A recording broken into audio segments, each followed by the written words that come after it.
I'm Dr. Nishant, Consultant Cardiologist, Trust Hospital, Kakinada, welcoming you to this first episode of Talks with Trust. And Talks with Trust is an education initiative being launched by Trust Hospital, Kakinada. The purpose of this initiative is twofold. One, we take a pertinent health topic which is affecting the population in general, and our experts or our consultants in the hospital will answer specific questions regarding this topic.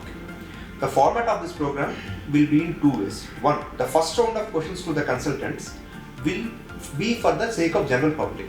So the answers may be in the vernacular language. It is only for the public in general to clear their doubts regarding the particular topic. The second round of questions will be towards those healthcare professionals. It could be a postgraduate in training, it could be a fellow, or it could be a doctor on the periphery who wishes to update himself with regards to the particular topic. The second round of questions will be directed towards them. We do not claim an extensive kind of sessions on this program. They are not going to be all encompassing. There will be crisp programs, and we will provide some literature in the description of the video for you to download and read if you wish to update yourself further. So today, for the first session, we have picked up the most pertinent topic which is troubling us all for the last couple of years. It's COVID. We all know that the COVID wave has started again, probably the fourth wave of COVID, and we are all having doubts regarding what is the strain, what is the medical management, appropriate ICU management, what are the complications. So today we have with us a team of 3 consultants to answer certain questions regarding COVID. First, to my left, first Dr. Swami. He is our consultant general physician, and he has worked extensively in the first 3 waves with COVID patients, and he has a lot of experience regarding management of COVID patients both in outpatient and inpatient department. Second, we have our consultant cardiologist, Dr. Durga Pawan Kumar. Cardiac manifestations of COVID and post-COVID cardiac complications are on the rise, and he will answer certain questions with regard to that. 3, we have Dr. Ramakrishna. He is our critical care specialist and in charge of ICCUs.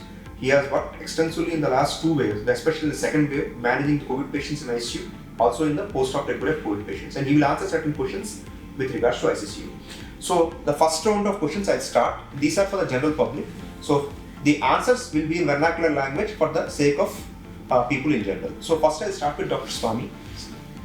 So what is the present trend of the COVID in the general population? So which are the groups which are getting affected more, and which are the groups which should take care, and what care should they take? My name is N.A.V. Swami. I am a general physician practicing in Trust Hospital. Whenever a positive patient comes to our outpatient department, we will stratify them whether these people can go on to a severe disease or they will remain with a mild disease.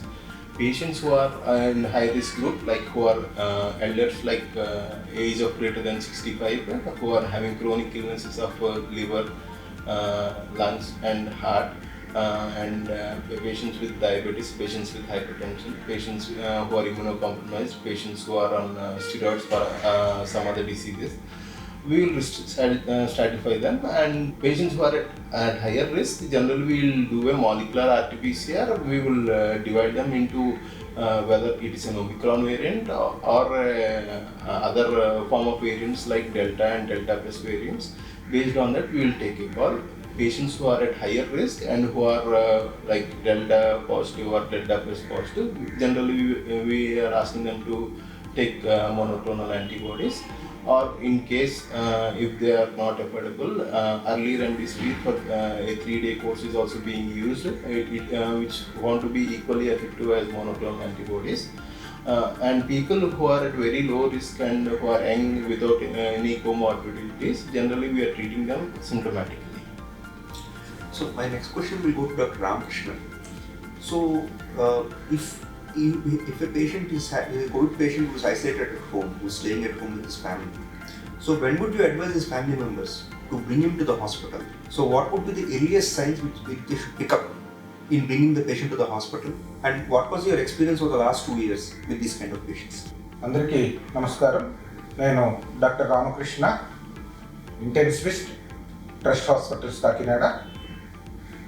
అయితే ఈ Covid వచ్చినప్పుడు అంటే 80% మందికి ఇంట్లోనే isolation quarantines తోటి అది self limiting అయిపోతుంది, symptomatic దీంతో.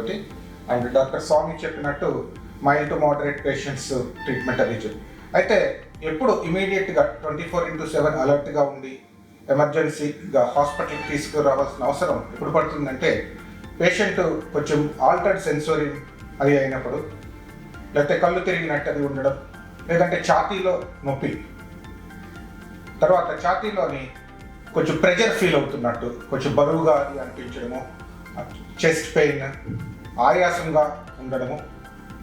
ఇవి కాకుండా ఎప్పుడైనా పేషెంట్ కాలు వాపు లాంటిది సంభవించినప్పుడు ఇటువంటి కండిషన్లోని ఇమీడియట్గా ఎట్టి పరిస్థితుల్లో ఆలస్యం చేయకుండా వెంటనే హాస్పిటల్కి రావడం చాలా ఉత్తమమైంది.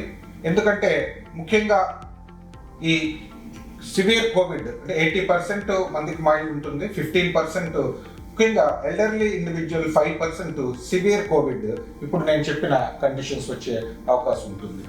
దీనికి ముఖ్యంగా ఈ ఆయాసం వాటికి కారణం ఊపిరితిత్తుల్లోని వైరల్ న్యూమోనియా రావడము, అది ARDS, acute respiratory distress syndrome అంటారు. ఊపిరితిత్తులో ప్రోటీనేషియస్ మెటీరియల్ అది పట్టి పేషెంట్ ఆక్సిజన్ అందక ప్రాణాపాయం సంభవించవచ్చు. వీలైనంత త్వరగా వాళ్ళని ఐసీయూకి అది తీసుకొస్తే ఐసీయూలోని వాళ్ళని మేనేజ్ చేసి ఈ లంగ్ రికవరీ అయ్యే వరకు ఐసీయూలో అది ఉంచడం జరుగుతుంది. అంతేకాకుండా ఈ చెస్ట్ పెయిన్, ఆల్టర్డ్ సెన్సరీ, కళ్ళు తిరగడం ఇవన్నీ కూడా స్ట్రోక్ అంటే ఈ కోవిడ్కి హైపర్ కోయాగబిలిటీ, రక్తం కట్టే తత్వం ఉండడం వల్ల ఈ కాళ్ళ వాపులు, DVT, deep vein thrombosis form అవ్వడం, లేదంటే హార్ట్ అటాక్స్ రావడము, బ్రెయిన్ స్ట్రోక్స్ రావడము, ఈ కండిషన్స్ ఉంటాయి. కాబట్టి ఇప్పుడు ఈ చెప్పిన సింటమ్స్ వచ్చినప్పుడు ఇమీడియట్గా మెడికల్ అటెన్షన్ తీసుకోవడం, హాస్పిటల్కి వీలైనంత తొందరగా తీసుకొస్తే వాళ్ళకి సరైన వైద్యాన్ని అందరు స్పెషలిస్టుల ఆధ్వర్యంలో అందించి బతికించడం జరుగుతుంది. ఈ 2 yearsలో మన చాలా కేసెస్ ఇటువంటి టీం వర్క్ తోటి బయటికి తీసుకురావడం జరిగింది. One of the things which we see is the high burden of heart disease in general population in India. So there will be every patient, every household will have a patient probably having a cardiac disease, either in the form of a stented patient or a patient who is having drugs for the heart. Now, when there is a COVID in the household, any special precautions you advise for them? The most common question which general public have with regards to patients having stents is with regards to vaccination. So, do you advise them to get vaccinated or any specific precaution with it? ఇండియాలో cardiac disease burden చాలా ఎక్కువ ఉంది. So along with that ఈ పాండమిక్లో these are the very special group. So వీళ్ళని స్పెషల్గానే treat చేయాలి, స్పెషల్గానే ప్రికాషన్స్ తీసుకోవాలి. రెగ్యులర్ ప్రికాషన్స్, ఈ సోషల్ డిస్టెన్సింగ్, గ్యాదరింగ్స్ని అవాయిడ్ చేయడం, mask we have to wear mask, ఆ ప్రికాషన్స్ అన్నీ రెగ్యులర్గా ఫాలో అవుతూ అంటే మోర్ కాషియస్గా ఉండాలి వీళ్ళు గ్యాదరింగ్స్ అయ్యి అటెండ్ అయ్యేటప్పుడు. వన్ మోర్ థింగ్, వీళ్ళకి అంటే మేజర్గా ఏంటంటే ఎక్స్పోజర్ తగ్గించాలి వాళ్ళకి. సో ప్రివెన్షన్ వీళ్ళలో ఎప్పుడు డెఫినెట్గా better. So one of the main part in prevention is vaccination వీళ్ళలో. So better local authorities government guide చేసినట్టు వ్యాక్సినేషన్ డోసెస్ కంప్లీట్ చేసుకోవాలి. So first and second doses ఎలాగో డెఫినెట్గా తీసుకోవాలి. బూస్టర్ డోస్ కూడా according to local availability and local government guidelines definitely ఆ booster dose కూడా తీసుకోవాలి. తర్వాత వ్యాక్సినేషన్ టాపిక్ వచ్చింది కాబట్టి ఇక్కడ కొన్ని విషయాలు చాలా మిత్స్ ఉన్నాయి బయట పబ్లిక్లో, జనరల్ పబ్లిక్లో. లైక్ వ్యాక్సినేషన్ తీసుకోవాలా వద్దా heart patients, especially stunted patients అనేది కామన్గా అడిగే క్వశ్చన్. డెఫినెట్గా వ్యాక్సిన్ తీసుకోవాలండి. ఎందుకు అంటే కోవిడ్కి ట్రీట్మెంట్ అనేది అంటే ట్రీట్మెంట్ ఉంది కొంతవరకు, కానీ ఎఫెక్టివ్ ట్రీట్మెంట్ అనేది డెఫినెట్గా క్యూరేటివ్ ట్రీట్మెంట్ అనేది లేదు. సో ఈ దీంట్లో ఈ సిచ్యువేషన్లో ప్రివెన్షన్ ఎప్పుడు డెఫినెట్గా బెటర్గా ఉంటుంది. సో వ్యాక్సిన్ సైడ్ ఎఫెక్ట్స్ గురించి మాట్లాడతారు, కానీ వ్యాక్సిన్ సైడ్ ఎఫెక్ట్స్ అనేవి చాలా చాలా మినిమల్, చాలా rare.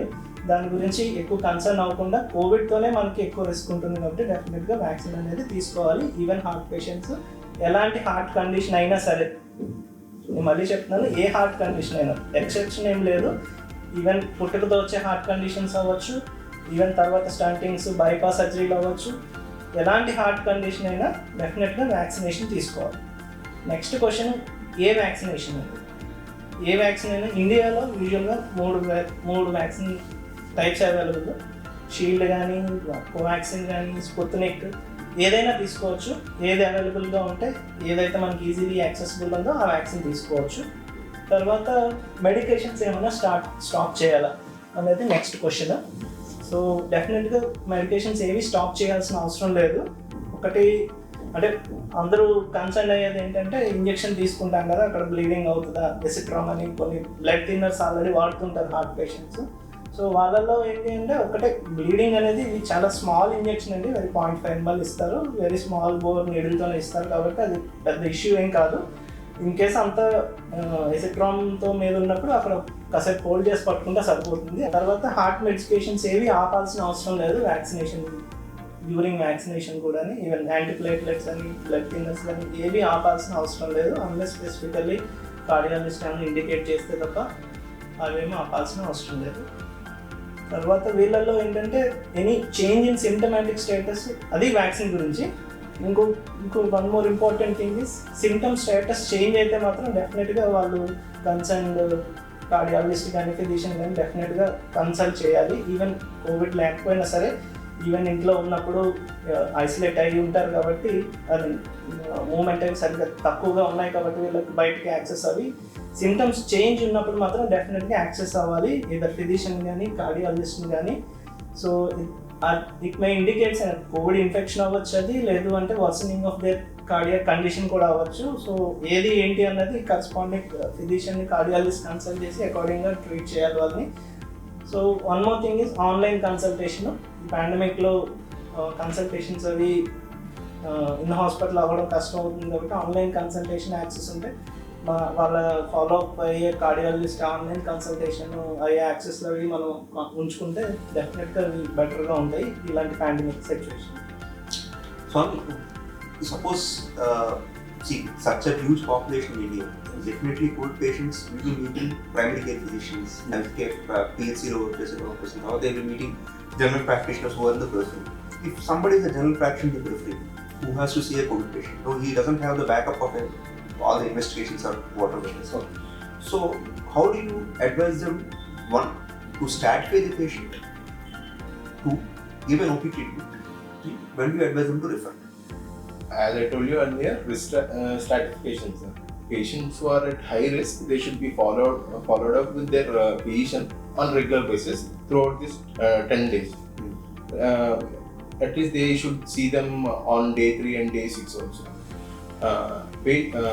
Whenever patients who are having a saturation of less than 94 and who are having chest discomforts and who are having fever which is lasting greater than 5 days, these are ideal. These are the conditions. Generally, patients should be admitted to the hospitals. Other than this, if patient has no respiratory distress and there is no temperature after day 2 and day 3, and patient generally they will have profuse weakness. Other than this, if there is a respiratory dyspnea or ongoing fever which is lasting greater than 5 days, generally they should transfer the patient to the hospital. So what is the current status of the antivirals? So molnupiravir, Paxlovid, are we prescribing anything like that? No sir, actually for OPD based treatment sir, Paxlovid tablet is available sir, but it's not available at present in India.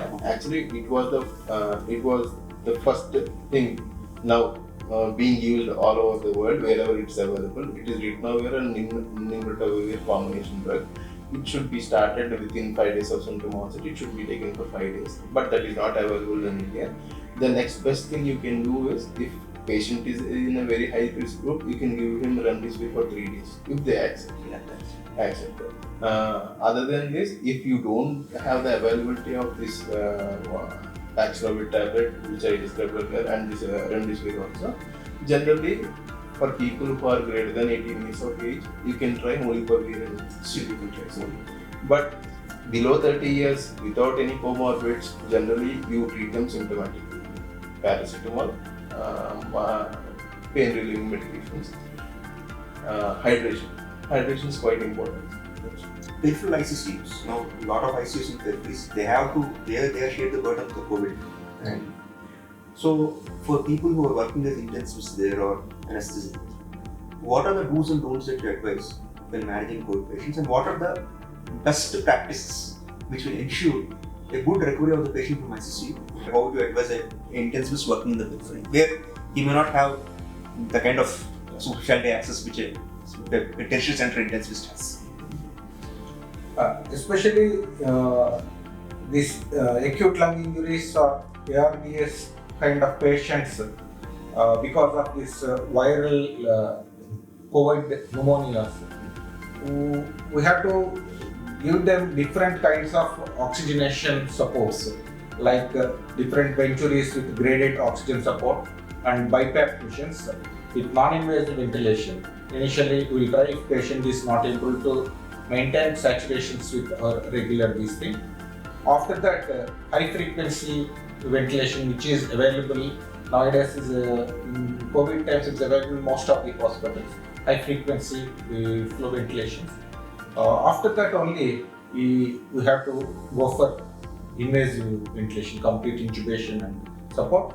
Before that, if your anticipatory this thing is, despite of graded increase in oxygenation supportive measures, if patient is deteriorating, early referral to higher centers where this complete facility is available, especially like ECMO, this kind of things also we should consider, depending upon patient affordability, all those things. What is your, for both of you actually, this question, what is your, people have this tendency to give steroid, that's something that goes on. So what would you advise on that? The indication to start a steroid is hypoxia, sir. If there is hypoxia, you need to give steroid.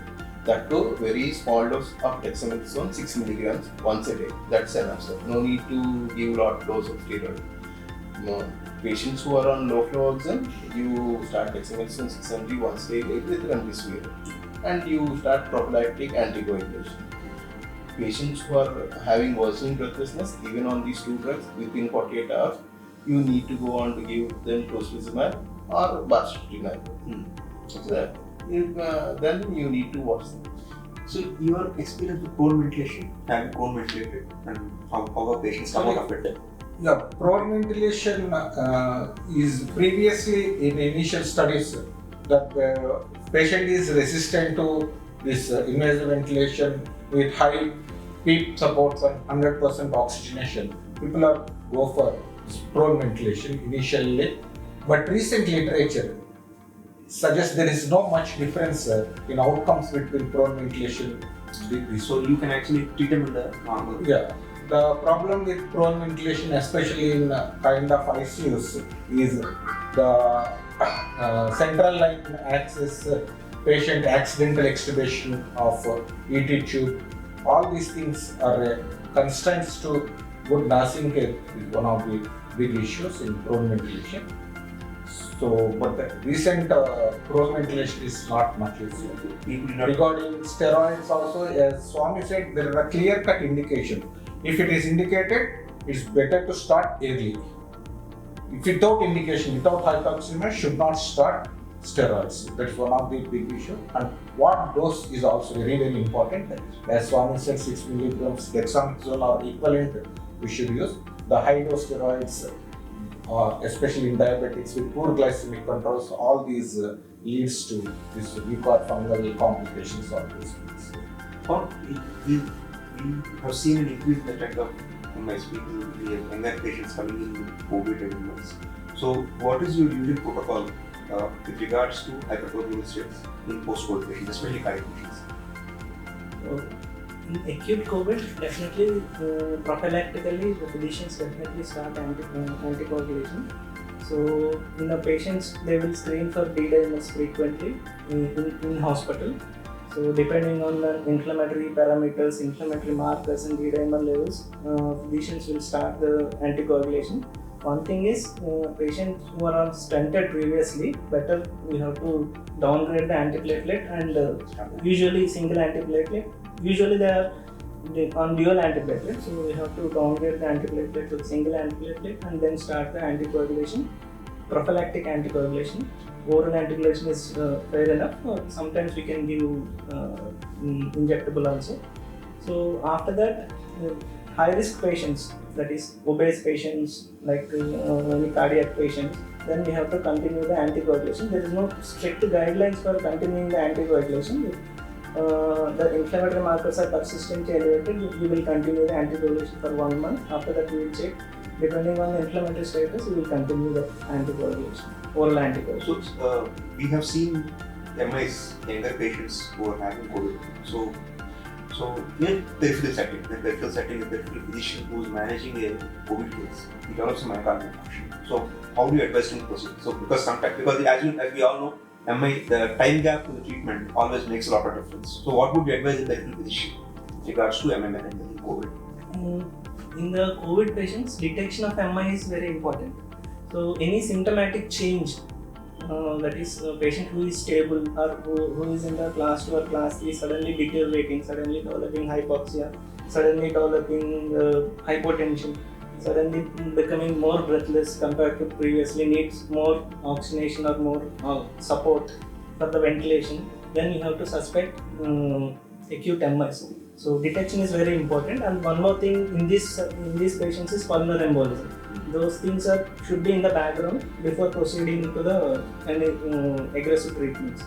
So detection is one thing is here. So usually we will manage these patients medically only. So if there is an indication, we'll thrombolize the patient. Either it is an acute MI or acute pulmonary embolism. If it is a massive, if there is an indication, we will thrombolize him, or otherwise we will continue anticoagulation. So once the patient is stabilized and is mobilized, then we will take a call on interventional management. So for three of you, one question, like both for general public as well as for doctors. So for you, what is the one thing in OPD which you would advise not to be done in COVID patients? One thing, any specific thing which you are seeing being done, which you feel maybe we should avoid? People are using steroids unnecessarily. Taking a steroid in early phase of disease will dampen the viral replication and they'll land up in a very severe trouble. I saw so many people starting steroid on day 1 itself. That's the one thing. I would suggest that you check with your doctor. Do not start steroid unless your oxygen level goes down. That's all. What about even like in ICCUs, which probably you have seen patients getting shifted to us from ICCUs and all that? What would one thing you would advise? Either don't do or do early in an ICCU. What would be? Yeah, especially what not to do is a fluid restrictive status is one of the important thing in acute lung injuries because of viral pneumonia. Generally, we maintain CVPs between 8 to 12 in regular patients, but in these COVID pneumonias, viral pneumonias, especially the target CVPs should be between 4 to 8. And whenever you are giving fluids, if any bedside ultrasound is there, IVC diameter, or to IVC collapse, etc., all those advanced things should be considered. And early referral to higher center where all these facilities before patient become on higher peaks, it is very difficult to shift the patient in ambulances, etc. Especially patient having more than 8 people in transport ventilators are not able to maintain oxygen. So if we anticipate the high CT scores, patient is not maintaining with the incremental oxygen support, it's better to shift as early as possible, especially where there is a CT angiogram facilities are there. As Pawan said, early thrombolysis in pulmonary embolism, all these facilities, we have to shift early. Lot of patients in pulmonary embolism, all these we saved in last 2 years. So early referral is one of the most important aspects. With regards to the heart, probably what should not be done or should have more than that, I would rather ask the question for the sake of general public.